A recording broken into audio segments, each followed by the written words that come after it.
June, may naitala na raw kaso ng leptospirosis sa halos lahat ng lungsod at isang munisipalidad sa Metro Manila ayon kay Department of Health Undersecretary Rolando Domingo. Batay raw ito sa pagsuri niya sa tala ng NKTI at East Avenue Medical Center. Sa susunod na linggo raw, malalaman kung may clustering ba ng mga kaso sa mga munisipalidad, sa mga syudad at munisipalidad. Kasabay nito, June, tiniyak ni Yusek Domingo na may sapat na supply ng gamot kontra leptospirosis na doxycycline. Naibahagi na raw ng regional offices ng DOH sa mga local government unit ang mga gamot para sa distribution sa health centers.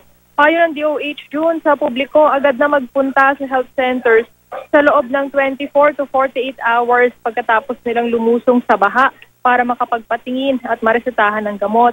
Hindi raw kailangang maghintay sila na makaramdam ng mga sintomas ng leptospirosis bago magpatingin. Sa huling tala ng DOH, June, mula January 1 hanggang June 9 ngayong taon, mayroon ng 1,030 na kaso ng leptospirosis sa buong bansa. Mataas ito ng 41% kumpara sa parehong panahon noong 2017. Sa huling tala ng DOH, 99 na ang namamatay. Pang-apat ang NCR sa mga rehiyong may pinakamataas na insidente ng leptospirosis. 85 na mga kaso ang naitala. Samantala, pinakamarami naman ang kaso ng leptospirosis sa Region 6. Merong naitalang 221 cases sa naturang rehiyon at sinundan naman niya ng Caraga Region na merong naitalang 162 cases. Region 11 naman ang pumapangatlo na may 86 cases, samantalang panlima naman yung Region 9 na may naitalang 81 cases. Bukod sa leptospirosis, maaari rin daw makakuha ng skin diseases o sakit sa balat mula sa paglusong sa baha. At dahil din sa mga naiipong baha na pinamumugaran ng lamok, tumataas din ang insidente ng dengue. Naganap din daw ang gastroenteritis kapag panahon ng tag-ulan at pagbaha, kaya pinag-iingat ng DOH ang publiko. June?